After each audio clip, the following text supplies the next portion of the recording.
The poison fang of Kasaka stabbed into the boss's shoulder. With the increased levels of the enemies he'd been facing lately, the additional effects of the poison fang of Kasaka failed to activate properly more often than not. Still, inflicting injuries was a good thing in a fight. Nice. The boss's agile movements were being hampered gradually due to the increasing number of wounds being inflicted on its body. The smile had disappeared from the boss's face a long time ago. The boss had been dodging the combined attacks of Jin Wu, Ygritte and Iron rather freely until then. But now, it was quite obviously running out of breath. Just a little bit more. Iron suddenly bear-hugged the boss. Now, when Jin Wu gave the signal, Ygritte rapidly retreated. Jin Wu too quickly stepped back. The boss's eyes widened in confusion. What are you trying? Before he could finish, the magic soldiers completed the explosion spells and they rained down on Iron's position. For the first time ever, the boss spat out a sharp cry of pain. The beastard twisted its body around, and Iron's arms fell off. Grit. The boss's enraged, murderous eyes were now firmly fixed on Jin Wu. Seeing this, Jin Wu could only feel admiration towards the boss once more. Even with such a heavy wound, it can still exhibit that much strength, as expected of a high-level dungeon's boss. Unfortunately for it, the scale had tilted away from it some time ago. Jin Wu used stealth and dash skills to close the distance to the boss and stabbed the poison fang of Kasaka deeply into the beastard's waist. The boss's eyes widened considerably. However, the boss still managed to grab Jin Wu's wrist even in the midst of all this. It was not that hard to see the boss's desire to not go down without a fight from its crazed eyes. Just as the boss raised its dagger above its head to stab at Jin Wu simply smirked. At the same time, a huge warhammer slammed into the head of the boss. Slam! The boss's face crashed into the snowy ground. Behind the boss, Iron was raising his hammer up high again, both of his arms already fully regenerated. The huge hammer flew down again. Splat! Ygritte was getting ready to attack, but then sheathed his sword back into the scabbard attached to his waist. Jin Wu also stored his daggers back inside the inventory, and the expected messages popped up right away. It's finally over. Jin Wu sighed grandly in relief. What a hard-fought victory this was. He was about to take a breather, but then saw Iron and his eyes went extra round in surprise. Hey, you can stop now. Jin Wu hurriedly stopped Iron. He was about to smash down with his hammer again, but finally stayed his hands. Perhaps it resembled the original too much, because the guy turned out to be a bit simple in the head like the original. Meanwhile, the boss's corpse had been pummeled into a meat paste already. However, its shadow isn't affected, so it's fine. Jin Wu smirked deeply. Finally, the reward for this incredibly hard battle, the one he'd been salivating over, was right by his feet, waiting to be taken. Jin Wu issued his order. Rise up. It was now 3 a.m. The facial expressions of 4 men waiting around the red gate were, as expected, not so good. Unable to endure any longer, Hien Kaichial finally opened his mouth. Guildmaster, we'll remain here and wait, so how about going home first, sir? My guild members are trapped in there, so how can I even think about going home to relax now? It was here that On Songmin's eye widened. Huh? Look, the red gate. Hien Kaichial and Ju Sung Chan also discovered an oddity with the red gate. The red gate is opening up. The dungeon's been cleared. There are people coming out. Baek Yun-ho clenched his fists tightly. That Kim Cheol. Did he manage to pull it off? Everyone waiting there hurriedly rushed towards the front of the gate. Baek Yun-ho, unable to hide his excitement, began searching for the leader of this team, Kim Cheol. However, even though all of the survivors came out, the big guy couldn't be seen. This can't be right. The one who had been insisting on believing in Kim Cheol. Ju Sung Chan's previously confident attitude was gone now, and his expression was getting warped as well. After spotting Jin Wu walking along with Han Song-yi right behind the others, On Song-min's face was quickly filled up with a huge smile. I thought as much. It was such a noticeable contrast from the face of Ju Sung Chan. However, his smile also faded away quickly. When 5 people, including Xiang Jin Wu, walked out from the gate, the portal to another world slowly disappeared from their view. It can't be. Is this everyone? Jin Wu nodded his head, looking rather exhausted. Hien Kaichiol had asked that question, and after getting that silent answer, his expression hardened instantly. How can this be? Hien Kaichiol's eyes teared up, and he reluctantly began crossing out the names of the deceased off the member list. This was a terrible job, but it had to be done regardless. Baek Yun-ho had been staring at this in a daze, before gasping out in sheer shock and disbelief. Only the lower-ranked hunters returned. Never mind the A rank, only a single rank B survived. Such a thing should not happen. Just what on earth happened inside that dungeon? Let's go. I'll take you home. Jin Wu was about to lead Han Song-yi and leave the location, but Baek Yun-ho reached out and grabbed his wrist first. "Excuse me." "Wait." Slap. Jin Wu fiercely shook off that hand. Baek Yun-ho's eyes sharpened immediately. "We need to talk for a second here." Jin Wu turned around. "I'm too tired. If you have questions, you should ask your own guild members." Baek Yun-ho couldn't hold back and revealed his identity. "I'm Baek Yun-ho, the guild master of the White Tiger." Jin Wu's eyes remained cold, however. "So what?" Being on the receiving end of Jin Wu's cold response, Baek Yun-ho's eyes suddenly transformed to that of a monster's. No, they completely resembled a beast now, instead. "We lost 9 guild members through this incident. As the master, I have the right to ask you a couple of questions regarding this matter." This was no longer a request. It was an order, or even a threat. Didn't matter what anyone thought of his words. He was not planning to let Jin Wu go that easily here. But then, Jin Wu too angrily glared back. He was not being cowered by the intense hostile aura oozing out in full force from the rank S hunter. "Baek Yun-ho, I rescued 3 of your people. If you're really their leader, shouldn't you be saying thanks to me first?" It was Baek Yun-ho who had to withdraw his threatening aura first, as he was bombarded with this incredible pressure emanating from Jin Wu. Besides that, what he said was logical as well. Baek Yun-ho couldn't argue against the point raised. "I apologize." Baek Yun-ho lowered his head. Seeing this, Jin Wu turned around once more to leave. "Han Song-yi, let's get going." "Okay." Han Song-yi carefully studied the mood of this place and followed after Jin Wu. The two of them got on the van and not too long after left the location. This doesn't make any sense. Baek Yun-ho's thoughts were now in complete disarray. He quickly ran towards the sole surviving upper-rank hunter, Park Hye-jin. "Excuse me, Miss Park Hye-jin." She had been trying to warm herself up with the cup of hot tea Hyen Kai-cheol had handed over. She raised her head to meet Baek Yun-ho's gaze. "What is the matter with that guy? Why was he so downbeat like that?" Indeed, that man had probably gone through an unimaginable hell and finally managed to escape from the Red Gate. Yet why was his attitude so murderous? Park Hye-jin shook her head, displaying her own confusion. "I also don't know, sir." After killing the boss, he stood in front of the dead body and shouted something out 3 times, and after that, he's been like that. He was okay until then. Park Hye-jin looked at Go Myung-hwan and Yun Kai-ju. The 2 men nodded their heads simultaneously. "What a strange man," Baek Yun-ho muttered to himself as he stared helplessly at the street Jin Wu had disappeared in.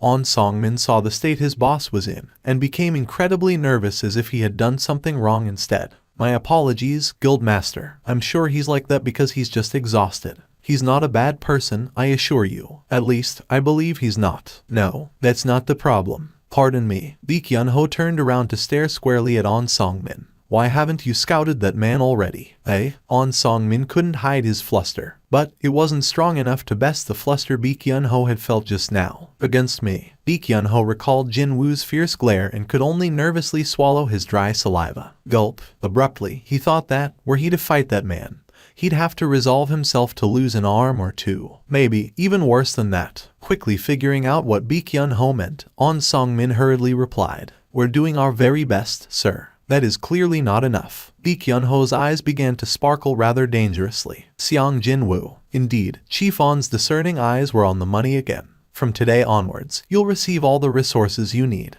You must bring that man into our guild, no matter what." On the way home, Jin Wu was busy licking his lips in unhappiness as he drove the van. Tisk. Was it because the gap between his stat values and the extraction targets were too great? What a disappointment it was, but his extraction attempts ended in failure. What a waste, but there's nothing I can do now. Jin Wu's hand left the steering wheel for a little while, as a dagger with an elegant, flowing, arched blade appeared in his grip. Rarity A. Type Dagger. A dagger used by the great warrior Baruka. Weight reduction magic has been applied to it, allowing the wielder's movements to become even more agile than before. Attack, plus 110. Agility, plus 10. Well, he didn't walk away completely empty-handed. This was the dagger the boss had been using. There were 2, but one of them was broken, so he threw that away and took the remaining dagger. The Baruka's dagger A. Not only did it feature high attacking power, but it also raised his agility too. On that front alone, there was no need to compare it to Night Killer, a dagger ranked B he paid handsomely for. Never mind the rank C Poison Fang of Kasaka. Its rarity alone was at a 2. This was probably one of the best weapons to replace the Poison Fang of Kasaka that had been losing its effectiveness lately. I like the way it feels in my hand, too. While he was mulling over the things that happened inside the Red Gate, they had arrived before Han Song-yi's home. Screech. She had been sitting in the passenger seat without saying a word, as if she wasn't even there in the first place. As soon as the van came to a stop, she climbed out of the seat and bowed her head. Drive safely. I will. Good night. Han Song-yi turned around to leave. Seeing her slumped shoulders and powerless gait, it seemed that the original goal of this trip had been met, one way or the other. Well, although things did get a lot complicated, I was trying to change her mind anyway. It was rather likely that she wouldn't try to become a hunter in the future. It'd be the same story for anybody if their first dungeon experience just so happened to be a red gate. He nodded his head in satisfaction and was about to start the van again.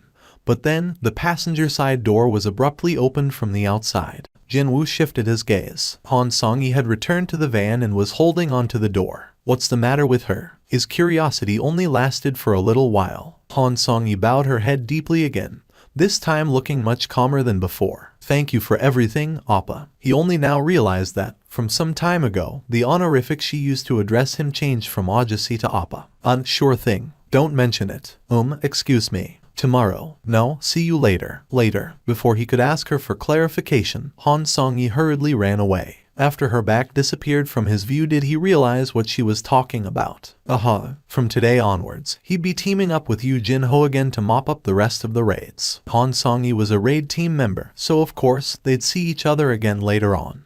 So she meant that, What a relief that was, though. His plan would have been affected pretty badly if Han Song-yi refused to come out of her house because of the trauma from this incident. This worked out for the best, and now he would use his shadow soldiers to clear out the rank C dungeons even faster than before. He felt utterly confident of clearing up the remaining raids in the shortest time possible. Also, he couldn't wait to see how Yu Jin-ho would react after witnessing his shadow soldiers in action, too. The next morning, Jin Wu yawned grandly as he stepped out of the apartment's foyer. He only closed his eyes for a bit, but hell, it was time to meet up with Yu Jin-ho already. Hi Nim, good morning. He heard the familiar energetic voice greeting him. You don't even have a car, so how did you get here? The raid team's favorite ride. Mr. Van had been commandeered by Jin Wu last night, and was currently parked neatly in the apartment's parking lot nearby. I caught a taxi, Hyung Nim. A taxi, and here he was, thinking of going to fetch the kid instead. Oh no, it's fine, Hyung Nim. I'm the one asking for your help, so it's only right that I'm the one driving you around, at least. Yu Jin-ho grinned happily and replied. Hyung Nim, let's get going. Hold on. Jin Wu pulled out his phone and dialed someone. There's someone we should take along, as well. Excuse me. Who? Hey, Song-yi. It's me. Meet us at the parking lot. We'll go to the gate together. Song-yi. Could it be that Song-yi? As soon as Jin Wu ended the call, Yu Jin-ho asked him. Hyung Nim, the person you want to take with us, is she that high schooler in our team? Jin Wu nodded his head. Han Song-yi lived near here, and their destination was the same, so there wasn't any reason to go there separately, now was there. Unfortunately, Yu Jin-ho didn't see it that way. Han Song-yi, the rather cute high school girl with her hair tied up in a bun. He already knows her number, and can talk to her in such a friendly manner, too. Could Hyung Nim and her have formed a much deeper relationship than meets the eye? For sure, Hyung Nim was a cool guy even from another man's perspective. While Hyung Nim wouldn't be interested at all, it'd not be a strange thing for an impressionable schoolgirl to fall for a man like that. Yu Jin-ho nodded his head. If this was the case, then there was something he had to make sure right away. Hyung Nim, should I call Miss Han's sister-in-law from now on? Did this guy fall off the bed and hit his head or something? Jin Wu's crumpled expression was implicitly implying that, even if Yu Jin-ho was not too quick on the uptake, he should still be able to figure that one out pretty easily. You two aren't dating. She's a friend of my little sister.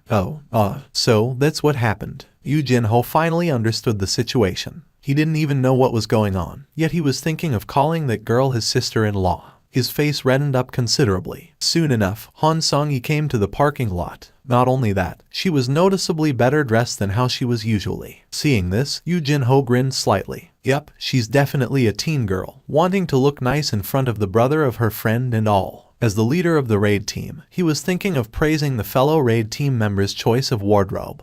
But then, Jin Wu greeted her first. Did you get some sleep? In that instant, Yu Jin-ho's expression froze stiff.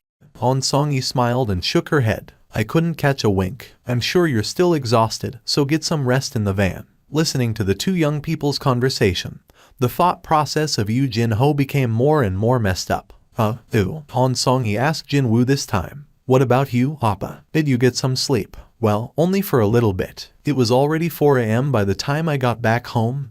Anyway, well, true that. Night. Couldn't catch a wink. Still exhausted. 4 a.m. by the time he got back home. Just as Yu Jinho's panic state was morphing into a full-blown freak-out. What are you doing, Yu Jinho? Well, Hyung Nim. Well, the thing is, this Han Song-yi is still a minor. Hyung Nim. Okay, so, never mind, Hyung Nim. Truly now, Hyung Nim was a man among men. Yu Jinho was deeply impressed by Jin Wu, who didn't care about the glares of the public and thought that, indeed, he's extraordinary. He also began to reflect on his foolish ways of trying to apply the standards of the regular people on Hyung Nim. As soon as he stepped foot inside the dungeon, Jin Wu took in a deep breath. After being confined to an open field type dungeon for a few days, the air inside the cavern type dungeon felt new and refreshing. The floor of the cave began rising up here, there, and everywhere. Humanoid monsters with skins made out of rocks appeared. Yu Jinho quickly recalled their name. Hyung Nim, it's the Stoneman. In the blink of an eye, the head of the Stoneman in front of the pack rolled to the ground. Jin Wu looked at the Baruka's dagger and smiled in satisfaction. Time to summon his shadow soldiers. Oopsie, Jin Wu facepalmed and turned around. I forgot he was here with me. He got way too excited and completely forgot about Yu Jinho for a moment there. While plopped on his ass, Yu Jinho pointed his trembling finger at the shadow soldiers standing right in front of him. It's a bit complicated to explain. Well, it's my skill. You can summon these things as your skill. Jin Wu nodded his head. Yu Jinho's jaw remained slack and didn't want to close. Him and Hyung Nim had entered dungeons together 11 times already. He thought that he wouldn't get shocked anymore, but he was proven wrong once more. A rank C dungeon was destroyed in no time at all, in other words. Jin Wu exclaimed in admiration. At this rate, we might get to mop up the rest of the raids pretty quickly. As soon as the battle ended, the shadow soldiers retrieved the magic crystals and stood before Jin Wu in orderly columns. Yu Jinho hesitated slightly, before opening his mouth with some difficulty. Can I be the one to retrieve the magic stones? Why, I'm kinda upset because it feels like my role's been stolen by these guys, Hyung Nim. Jin Wu burst out into a soft chuckle. Yup, this kid really is a weird one. And a day later, Jin Wu finished the 19 raids he had promised Yu Jinho. Now that the raids are over, how about we celebrate with a hearty meal? Yu Jinho took a look around and pointed towards the empty table by the windows. Can't we sit over there? I'm sorry, sir. That table has been booked already. A large group must have made a booking, because several tables had been brought together. Currently, they were all empty. Yu Jinho stared at the empty tables with a rueful expression and shook his head. In the end, the two of them had to occupy the most secluded, out-of-the-way spot in the diner. Yu Jinho lowered his head in shame. I'm sorry, Hyung Nim. There's nothing for you to apologize for. I was the one who suggested that we come here anyway. Even still, I should have taken you to a bit better spot than this one. Jin Wu smirked and lightly patted Yu Jinho on the shoulder. Don't sweat over such things and enjoy the food, okay? Actually, Jin Wu was inwardly worried about a scion of a keyball finding the taste of such cheap meat to his liking or not. Also, even though I didn't say anything, but well, they filled their glasses with soju, clinked them a little and one-shotted them. Unlike Yu Jinho, who was immensely enjoying the bitter taste of soju, Jin Wu could only frown deeply in unhappiness. Hyung Nim, is something wrong? No, it's nothing. Jin Wu could only stare at the empty glass with a bitter expression on his face. He had forgotten one crucial fact about his body, what with him being so busy lately and all. What are you planning to do from now on? When Jin Wu asked in a serious voice, Yu Jinho sat upright like a job seeker waiting for his job interview to start. As soon as I complete a simple written test at the Hunters Association, they should issue my guild master license right away.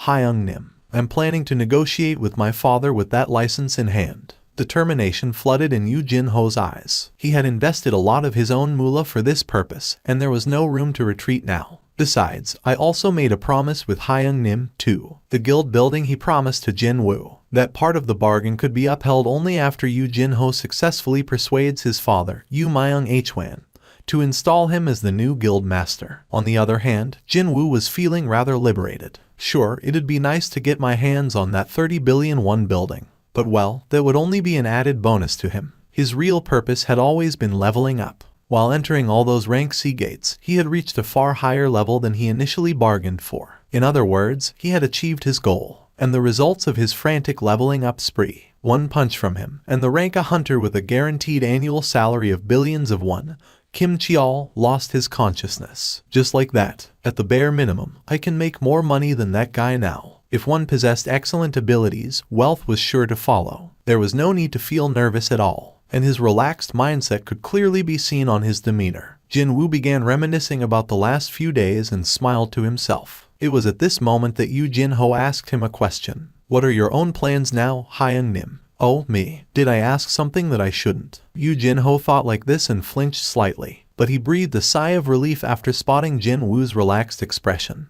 I'll be out of reach for a while, actually. There's this place I have to go to, you see. That one sentence caused Yu Jinho's face to harden visibly. After forming an expression of an abandoned puppy, Yu Jinho emptied the soju glass in one go. Tap. He then placed the empty glass on the table, filling it up back to the brim. After knocking back another glass, he began to open his mouth with some difficulty. Hyung Nim, please tell me straight if I've been bothering you. If that's been the case, I shall make sure never to bother you again in the future. This idiot. The moment Jin Wu said that he'd be out of reach, this idiot must have misunderstood his words again. Jin Wu scratched the side of his head and asked a question instead of a proper reply. Hey, Jin Ho. Yes, Hyung Nim. What do you think of me as? Well, Yu Jinho's eyes rolled around this way, and that as if he couldn't come up with a good enough answer before he raised his head. Hyung Nim, I have a brother who's over 10 years older than me. Jin Wu remembered hearing that from somewhere. My brother doesn't really like me, so I think the time I spent with him is far shorter than what I've spent with you, Hyung Nim. Compared to him, you have saved my life, helped me out with my dream, and...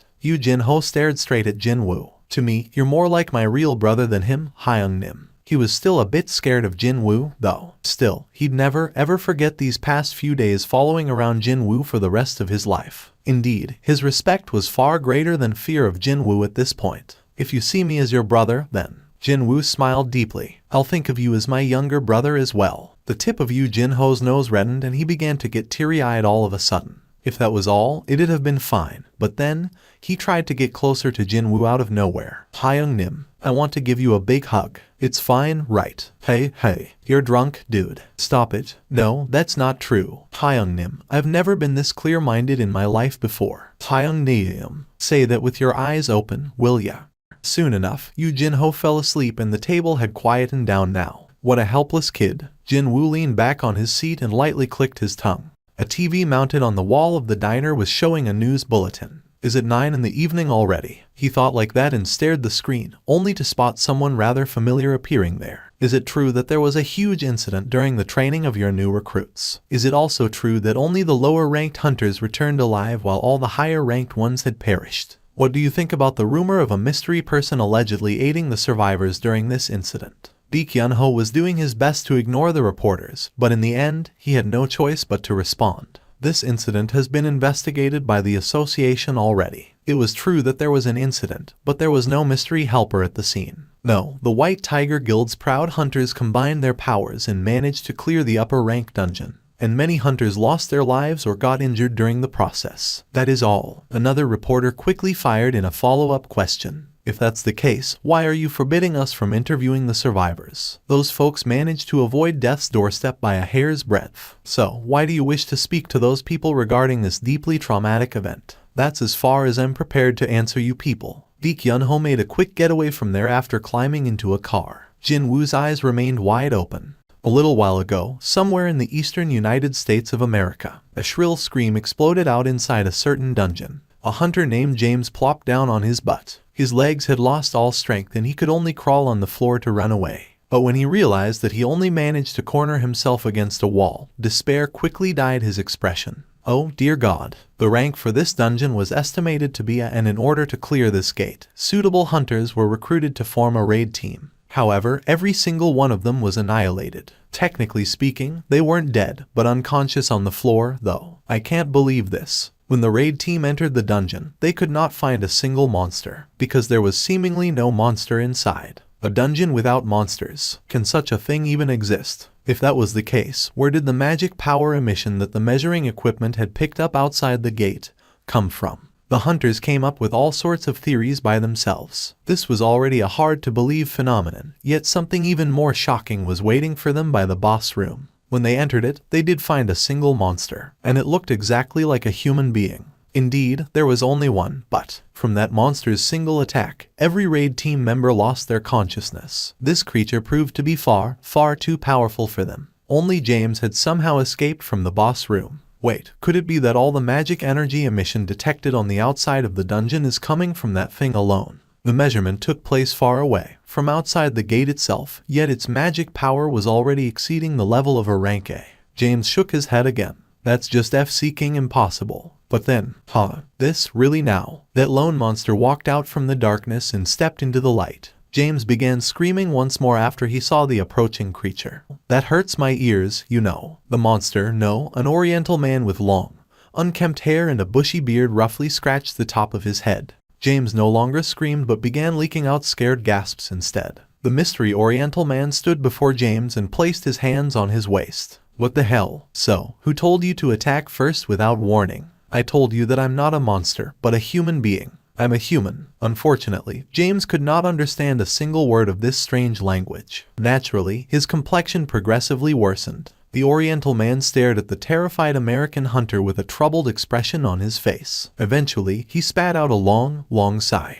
Dang it, what a pain, trying to talk to these big-nosed foreigners. In any case, he tried to initiate another conversation one more time. He squatted down low enough to match the American's eye level and did his best to sound as friendly and non-threatening as possible. Hey man. He could recall a few English words. With such a poor grasp in that language, he couldn't really tell if he was making any sense at all, grammar-wise. A Korean. So, he tried to enunciate every word to the best of his ability. I want to go home. An event of an unprecedented scale. A trapped person walked out of a dungeon, alive. The U.S. Hunter Bureau went into overdrive right away. The deputy director of the bureau personally came down to the interview room after hearing this news. Beyond the one-way mirror, he could see an oriental man quietly sitting on a chair, with a pair of handcuffs on his wrists. Is he that man? That's correct, sir. He looks like a regular civilian, doesn't he? Yes, sir. It was as he said. Once that man's unkempt hair and the messy beard were taken care of, his facial features would be that of an average middle-aged oriental male commonly found everywhere. Have you found out his identity yet? He has repeatedly stated that he's a Korean hunter. South Korea. Yes, sir. How can a South Korean hunter come out of a dungeon on the other side of the world? He says that he was trapped inside the dungeon for the past 10 years after the gate closed on him. And when he reopened his eyes, he's in America. Is that it? That's what he'd been saying until now, sir. The deputy director massaged his forehead. How was he to explain this to the director? He felt a migraine beginning its vicious assault on his head. If that's the case, then what are you guys waiting for? Why aren't you in there trying to get more information out of him? Sir, we're currently focusing on the possibility of this man being a monster who possesses a human's memories instead. Okay, so, if it suddenly reveals its true intentions during the interview process, the entirety of Washington could be in danger. That made sense. A raid team consisting of several rank A hunters proved to be utterly helpless against that man, after all. They could not afford to be careless here. There is a rank S hunter who can converse in Korean residing nearby. The deputy director's expression brightened. He was none other than the deputy director of the Hunter Bureau. He had memorized back to front the list of all rank S hunters living in the States already. Mr. H. Wang. Is he coming here? Yes, sir. One of the main hunters of the Scavenger Guild, H. Wang Dong-Su. If he were to make a report to the higher-ups, he at least needed to know the subject's name. What was the name of that man? It was a difficult-to-pronounce name.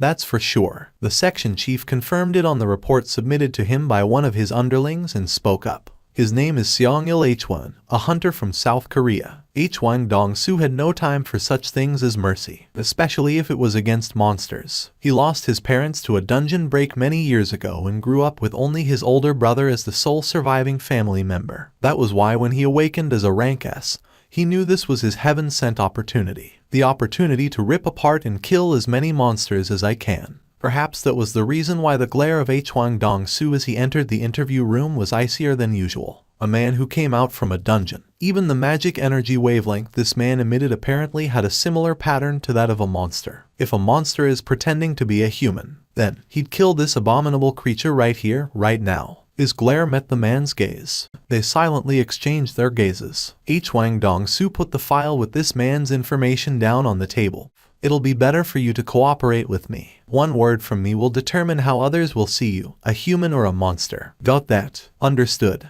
Before he got started, though, a deeply personal question floated up in Hwang Dong-su's head. His older brother who died inside the dungeon. Was there any possibility that Hwang Dong-seok could return alive? He wanted to know about that first. Is there any chance of other hunters returning from a dungeon, just as you have? The man shook his head. Hwang Dong-su's brows quivered just then. How can you be so sure? Because I'm well aware of the reason why I came back. The reason? What is it? Let me ask you something before I answer that. I'll be the one asking questions here. Hwang Dong-su's eyes narrowed to a slit. However, the man continued on with what he wanted to say regardless. The gates, monsters, and dungeon breaks. How much do you know about them? If this man had asked a stupid question, Hwang Dong-su might have used force to shut this man up right away. But he couldn't do that right now, because that question was something that countless tried to answer ever since the first gate opened and awakened people began appearing 10 years ago. This very moment could be when the answer finally revealed itself. Deputy Director. Shush. The agents of the Hunter Bureau all nervously swallowed their saliva as they stared into the one-way mirror. Hwang Dong-su asked, are you saying that you know? Dungeons, gates, monsters. All these are merely preludes to a true war about to happen soon. And recently, a being that will become the greatest calamity ever seen has opened its eyes. So, the reason why you returned here is, in order to stop that calamity. And what is, or who is, this greatest calamity ever seen? That, I can't tell you. Hwang Dong-su smirked derisively. A man who came here to stop a calamity can't talk about what it is. I don't know what that thing could be. But surely, rather than trying to stop it all by yourself, wouldn't it be better to work together with others? The man shook his head. The number of people means nothing when facing this being. Doesn't matter whether lots of amateurs decide to work together or not. They will only become its prey, and become its pawns instead. So, you are saying that only you can stop it. The man nodded his head. Hwang Dong-su inwardly clicked his tongue. This guy's gone off the deep end. It wasn't that hard to understand, though, if this man had been truly trapped inside a dungeon for 10 years. Or, alternatively, there had been some kind of an error, a mistake, during the process of the monster trying to copy a human's memories and consequently, its brain had melted somewhat. He opened the man's case file. Your name is Seong-il H1. The photo supplied certainly matched the man's face. Rather than 10 years, though, it's like only a couple of weeks, maybe months, have passed by instead. However, Hwang Dong-su decided not to mind it. He heard that high-ranked hunters could even skirt past the aging process. Your records as a hunter look pretty good. You could have earned quite a lot of money these days. Seong-il H1 didn't respond to that. Back then, there was no proper system of hunters in place. Hell, there wasn't a ranking system for hunters, even. Hwang Dong-su began reading the file. Your spouse, Park Jae-hai. 2 children. The son's name is. As he read down the names of the children with no emotion on his face, Hwang Dong-su's eyes opened up slightly wider for a moment. Jin Wu. But it only lasted for a truly brief second. Hwang Dong-su did his best to remain calm and continued on.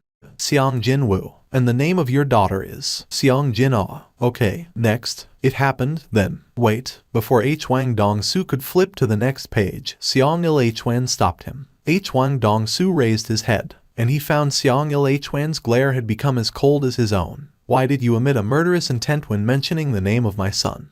I told you that I'll be the one asking questions. I'll have to hear your answer first. What if I'm not interested in answering you? I'll use force if necessary. Seong-il Hwan's eyes began gleaming coldly. He didn't even show any hints of backing down, which prompted Hwang Dong-su to smirk deeply. I got it. So, you were a monster, then. How dare a measly little monster threaten a hunter? Deputy Director. This guy is a monster. Evacuate immediately, because he might start attacking very soon. What? Hold on. Deep. People panicking beyond the one-way mirror quickly ran out of the room. And soon, a loud wail of a siren resounded within the building. Meanwhile, a silver light began emanating from Hwang Dong-su's hands. I'm planning to visit South Korea soon. After getting ready, Hwang Dong-su threw an insidious smile at Seong-il Hwan. So, what last words from his father should I deliver to your son? Jin Wu headed to the Daesung Tower. It sure is really big. Trying to look up at the top of this 100-floor tall skyscraper from nearby made his neck hurt. He made his way to an area with not much foot traffic and pulled out the key to the demon's castle from his inventory. It was a long, slender, golden key. At a casual glance, it even resembled a fancy decorative item. No one's around me, right? After scanning his surroundings, Jin Wu nodded his head. Let's enter from here. The giant tower enveloped in flames, the demon's castle, replacing the Desung Tower, filled up his entire view. The thing was, though, humans were supposedly capable of quickly adapting to their situations. Well, it's not as bad as the first time. For sure, he didn't feel as nervous as the first time he saw the demon's castle. No, maybe it's because I have leveled up sufficiently enough. Jin Wu stored the key to the demon's castle in his inventory, and summoned an ash-colored key instead. Rarity A. Type Key. The key to unlock the gates of the demon's castle can be acquired only after killing the gatekeeper. It was the key he got after killing the gatekeeper, the Cerberus. Back then, he didn't even dare to use it after getting almost bitten to death by the Cerberus, but now, he could use it. Slam. Jin Wu was flustered next. He had had his perception expanded to the max, yet he couldn't sense a single presence of monsters from beyond the castle gates. There are no monsters. Jin Wu had been worried about precisely the opposite situation happening to him. He had even thought about going through a special training by deliberately entering the penalty zone to fight against those desert centipedes or whatever, in case monsters crazily rushed out as soon as the castle gate opened up. But what the hell? What the hell was the meaning of this? All his efforts so far seemed to be in vain. The interior was utterly devoid of any life. A new quest, is it? It wasn't a daily quest. Well, it'd be strange if it was, since Jin Wu made sure to complete the daily quest and pocketed the rewards before coming here. Demons are everywhere within the demon's castle. Kill the demons and collect their souls to receive special rewards. One soul can be collected from a single demon, but on higher floors, there are demons with multiple souls. Quest generation condition. Entry into the demon's castle. Quest clear condition. Collect 10,000 souls. Rewards. 1. Any one item available in the store. 2. Plus 20 bonus stat points. 3. An unknown reward. 20 bonus stat points. That was the very first thing that attracted Jin Wu's attention. The stat points. I can raise my intelligence by 20 points. A smile instinctively formed on his face. He'd been feeling his lack of MP for quite some time now. I need lots of mana if the shadow soldiers need to regenerate. Gulp. He was salivating already. Not only that, can I really choose anything? Jin Wu recalled those ultra-expensive items he saw in the store's menu. I definitely saw. There were some S-rarity items that cost billions, hell, even tens of billions there. Well, those billions weren't the real-world currency but gold that only existed within the system, though. Still, just how amazing was this? The night killer he'd been using so nicely until now cost only 3 million gold. A 3 million B rarity item already possesses this high quality and attack power, so just what will those costing billions be like? His curiosity had been stoked for sure. Never mind the mystery third reward. Just from looking at those two rewards alone, he knew right away that he couldn't let this quest slip through his fingers. Inside of the castle was a ruined city. Quite unexpectedly, it was a field-type dungeon. What is this place? Is this Seoul? If everyone in Seoul died and 100 years had passed by, would the city look like this? I never expected it to be a field-type dungeon, though. Not only that, a dungeon created to look like the metropolis of Seoul. This was the kind of scale that utterly disallowed any comparison to other instant dungeons that were based around a special location such as subway stations or department stores. Jin Wu's eyes narrowed to a slit. So, where should I go now? Where should be his destination? Monsters with smallish physical sizes began creeping out from the gaps of ruined buildings, one by one. Jin Wu immediately recognized what they were from the dark red name floating above their heads. They look like. These creatures reminded him of gargoyles, but without wings. Seeing them, the corners of Jin Wu's lips arched up. The Baruka's dagger pierced deeply into the forehead of one of the demons. The moment the demon's attention had shifted to the one with the dagger stuck to its forehead, Jin Wu rapidly approached another one to separate its head from its body. This one also gave him 100 EXP. And I need 60,000 experience points. If he hunted down 600 low-ranked demons, then he'd get to raise his level. The remaining demons were taken care of in the blink of an eye. He had collected 8 souls, and the experience points earned were 800. Hey, this is not too bad. And they said that the journey of 1,000 miles started with the first step. Jin Wu's eyes began sparkling brightly as he began searching for his next prey. Inside the office of the White Tiger Guild's guild master, Baek Yun-ho was browsing through several documents he had been neglecting in the past few days because of his busy schedule. Beep. He picked the phone up after hearing that beep. Master, Min Byung-gu Hunter Nim wishes to speak to you. What should I do, sir? Let him through. Yes, sir. A short while later, a familiar voice came from the phone's speaker. Baek Hyung, why did you switch your mobile off? Baek Yun-ho spat out a long sigh. Because of the DMN reporters, I was thinking of being out of the public's eye until this whole thing dies down. Oh, the Red Gate incident. Yeah, I saw the news here in Japan, too. Hyung, I had no idea that you were that photogenic, you know. Stop riling me up, man. I'm not in the mood to kid around. If I find out just who leaked it to the media, I'm gonna.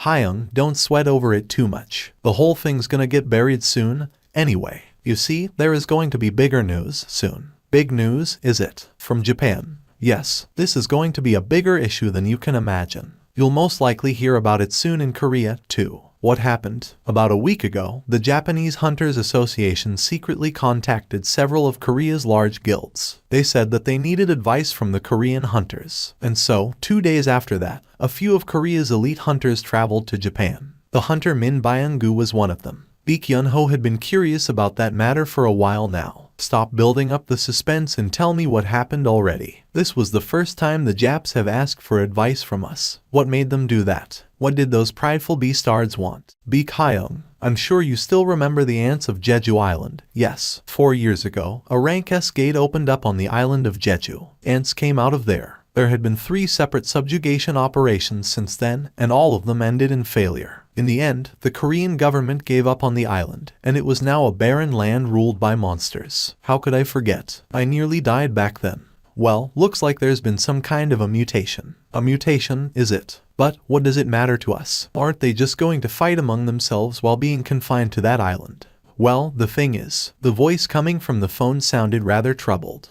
The Japs found a corpse of a winged ant on the coast of Japan, actually. For the next 2 hours, he madly hunted down every low-ranked demon he could find. Afterwards, Jin Wu confirmed the number of souls he managed to collect. He had now completed about 3% of the quest. If he could continue hunting at this speed, then according to his calculations, he could level up in another 2 hours. His current level was 61. In the past, he needed experience points from 9 rank C dungeons in order to level up from 60 to 61. And the time spent was around 2 days, too. But here, he could already think about leveling up only after 4 hours. This is crazy. A bright smile formed on Jin Wu's face as he collected the loot. Their horns come out almost all the time, don't they? Rarity, none. Type, miscellaneous. 2 horns attached to the head of a low-ranked demon. Demons' horns are used as base ingredients for high-grade magic spells and therefore can be sold at a high price. What's this? Rarity. Type, a permit allowing you to enter the 2nd floor of the demon's castle. Can only be used on the 1st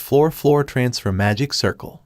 It was a document scroll, tightly rolled up. An entry permit. When he unfurled it and took a look, he found all sorts of undecipherable drawings and letters adorning its surface. In the end, the only thing that helped him understand its purpose was the item explanation. Jin Wu's wandering gaze stopped at the pillar of light piercing the sky. Well, that has to be it. Getting there was his initial goal.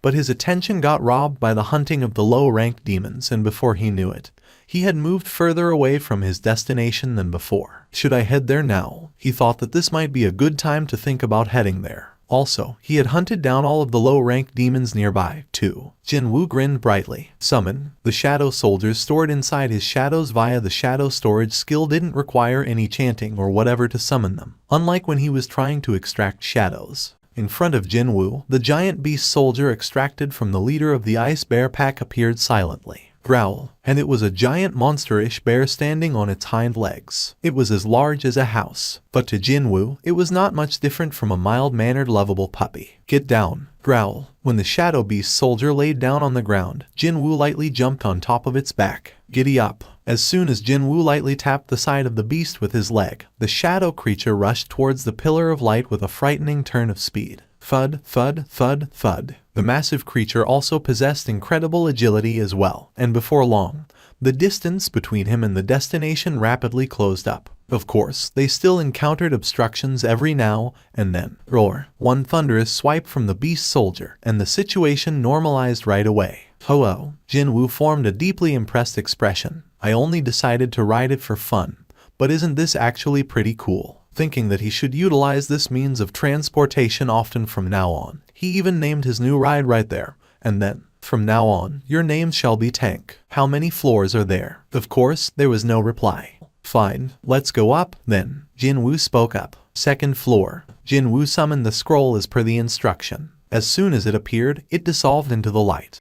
So that's how it works. As it turned out, this whole thing was just an elevator. The moment he realized what this pillar of light actually was, Jin Wu was immediately transferred to the second floor, along with the blinding explosion of light. Second floor, third, fourth, and eventually the 27th floor. That was the result of grinding for 2 days straight. He told Jin-ah, his little sister, that he'd be on a week-long trip. I have 5 more days. Considering his gradually increasing clearing speed, he began to think that it might be doable to get to what he assumed to be the last floor, the 100th floor, within the next 5 days. Maybe even sooner than that. Jin Wu took a look at his surroundings. It was still a ruined city. I can't tell which city this floor is based on anymore. Every floor was modeled off on a different city. However, the higher he climbed, the state of destruction the city was in got worse and worse.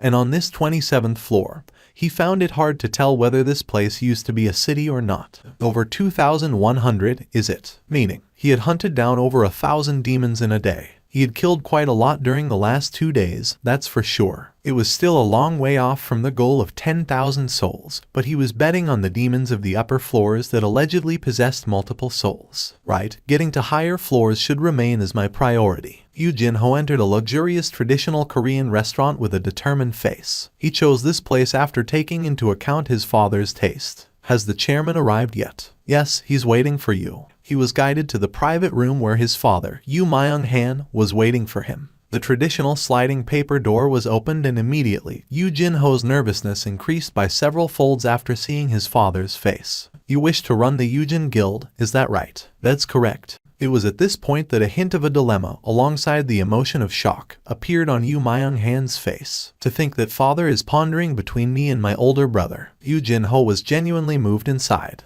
The fact that his father was thinking about this matter was a big win for Yu Jin-ho. If it was in the past, he'd be satisfied with this much. However, he had no desire whatsoever to back off now. As you know already, father, giving the position of the guild master to an outsider carries too much risk. Enough. Yu Myung-han raised his hand. At the same time, Yu Jin-ho's mouth stopped moving. Father's enough was one of the most absolute commands that no one in the Yu household could go against. There is someone I want you to meet. Pardon me. Yu Jin-ho's eyes went round at that. He was the one who called and asked for this meeting, yet his father wanted to introduce him to someone. Who could it be? Just as Yu Jin-ho's curiosity piqued, the door opposite to the one he used to enter the room slid open. Hello there. Was he in the late 20s or early 30s? A man around that age group awkwardly greeted Yu Jin-ho as he entered the room. Who was this man? Yu Jin-ho couldn't recognize this man at all. When Yu Myung-han signaled with his chin, this unknown man settled down next to him. This here is Hunter Go Myung-hwen. Go Myung-hwen. Yu Jin-ho tilted his head. He had never heard of this name before. Father nodded his head as if he had expected this already and continued on. He is one of the survivors from the White Tiger Guild's Red Gate incident, the one that's been making so much noise lately. The Red Gate. Why was the story of the Red Gate brought up here, out of the blue? Since the incident had been talked about non-stop in mass media, even Yu Jin-ho knew what had happened. But this timing was suspiciously coincidental, and so he found it difficult to figure out where his father was going with this. And this man here, a man who was supposed to be a survivor of that incident. Why did the survivor that the media was madly scrambling over to find appear here? Yu Jin-ho's curiosity continued to balloon greatly. Mr. Hunter. Yes, Chairman. Please inform my son who was there besides the White Tiger Guild's new recruits on that day. Understood. Go Myung-hwen's stare now was directed to Yu Jin-ho.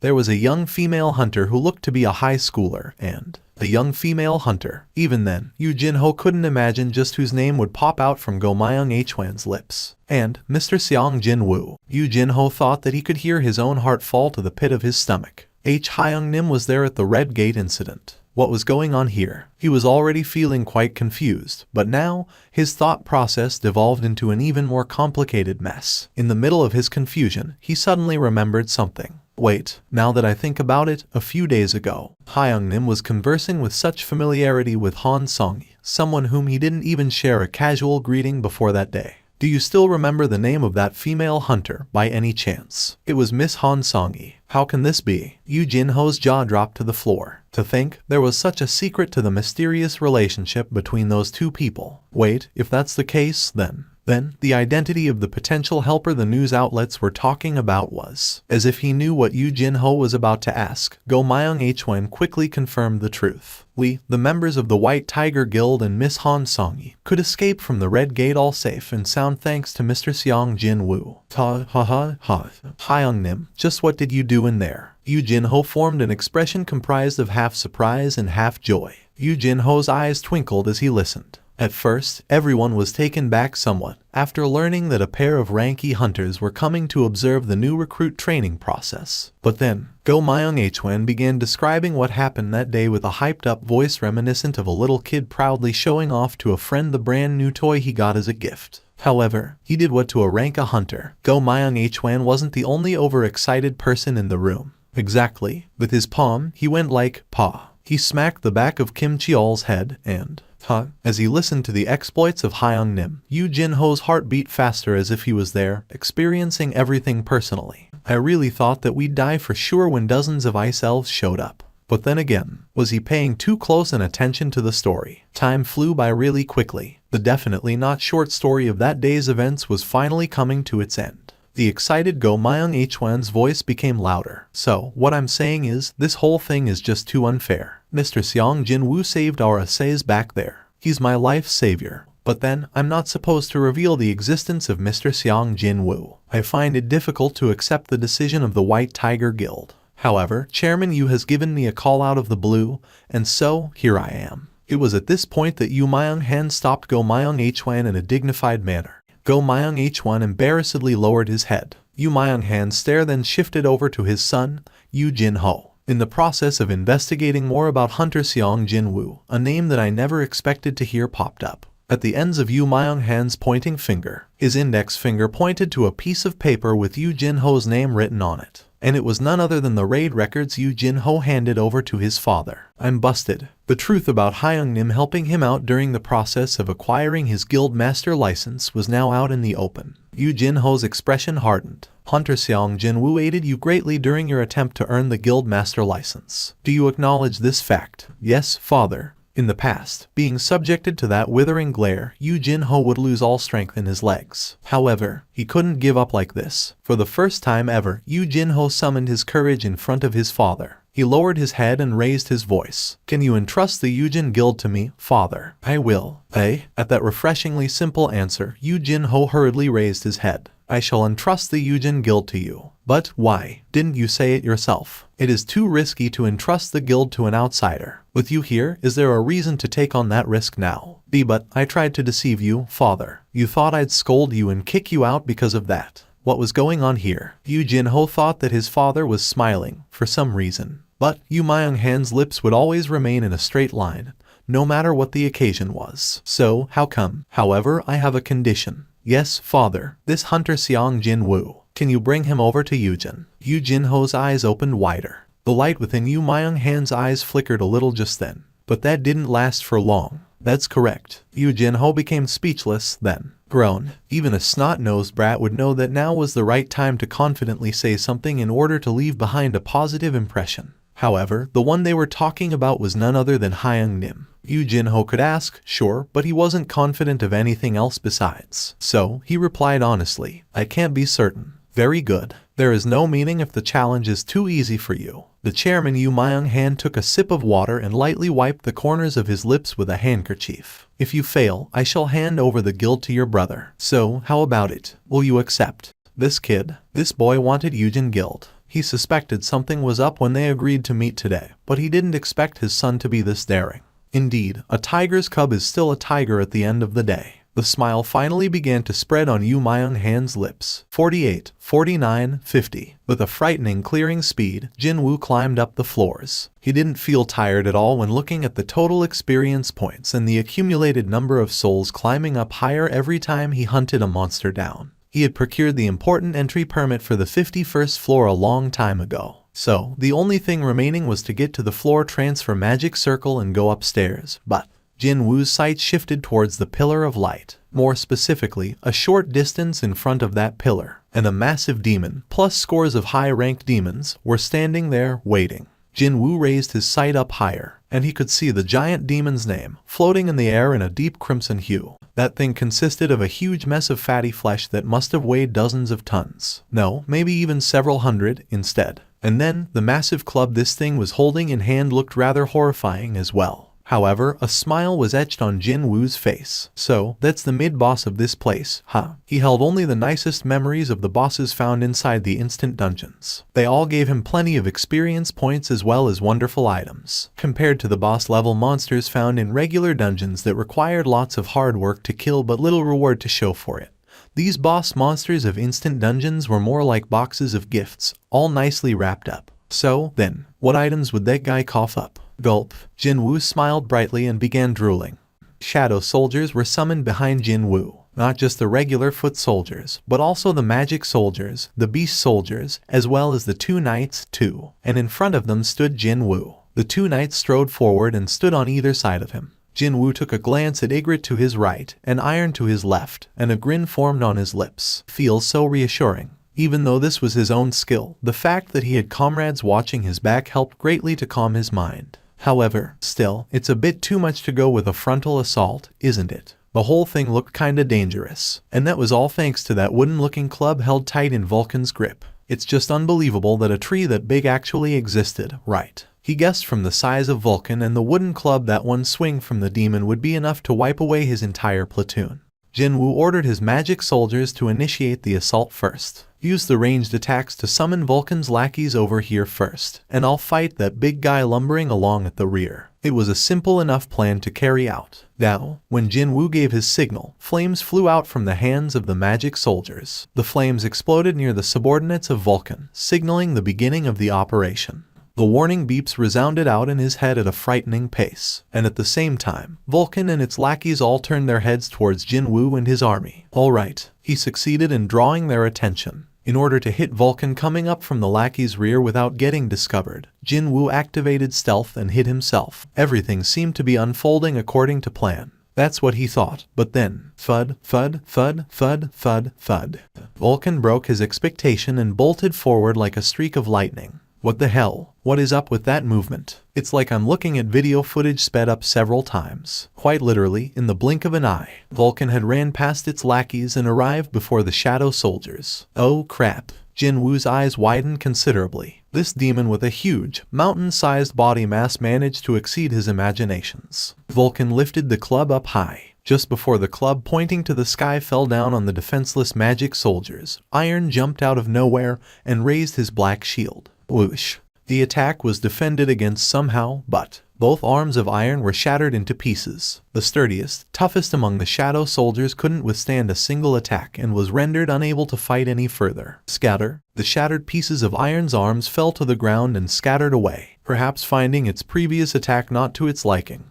Vulcan tilted its head this way and that, while staring deeply at its club. But that was only for a brief period. The beastard slammed down with the club once more. Iron, who had lost all means to defend himself, as well as the magic soldiers behind him, were crushed to oblivion next. Crack. Witnessing that event unfold, something inside Jin Wu loudly snapped into two. This son of a BTCH dares to. Jin Wu bit his lower lip. What he did next wasn't because his head told him to do it. When he regained his senses, he was already in midair, leaping towards Vulcan. His target was already set, and that would be that surprisingly beady little head attached atop the mountainous body. Jin Wu twisted his body in midair. The muscles of his shoulder and the arm cocked rearward ballooned up. When he focused all his might on his clenched right fist, stealth came undone automatically. Belatedly, Vulcan discovered Jin Wu. Too bad. Jin Wu's fist was not slow enough for the giant monster to dodge when it was already near its nose. His fist punched out like a bullet and slammed into the side of Vulcan's face. Vulcan was flung away. The giant demon rolled away on the ground for a long, long time, before crashing into the skeletal remains of a building and came to a stop. Jin Wu lightly landed back on the ground, his eyes quite wide open. Why did it fly away that easily? Unable to comprehend what just happened, he stared at his own fist in disbelief. He couldn't even spot a single nick or a scratch on his fist that managed to blow away such a huge creature. Then, he suddenly recalled something. Now that I think about it. Jin Wu raised his head. He summoned the stat window, and it quickly floated up there. Strength 150, Endurance 109, Agility 139, Intelligence 109, Perception 111. He may have learned several assassin-related skills, and his class was set as a magic type, so he had been forgetting about a crucial part until now. He had been using up all the spare bonus stat points on intelligence, yet strength was still ahead by 1.5 times. Well, I really did invest in strength blindly, didn't I? Jin Wu raised his head. The fallen Vulcan used the club to prop itself and stood up from the rubble. Did the warning chime go off because the monster is getting up? Was his system that friendly to begin with? As Jin Wu tilted his head, the culprit for that beep popped up in front of his eyes. Isn't that skill from? Even before Jin Wu managed to recall the memories of Cerberus, Vulcan, with its two reddened eyes, rushed towards him like an unstoppable tidal wave. The ground rumbled, accompanied with the loud rumbling footsteps. Thank you for watching. Subscribe and enable notifications so you don't miss the next chapter.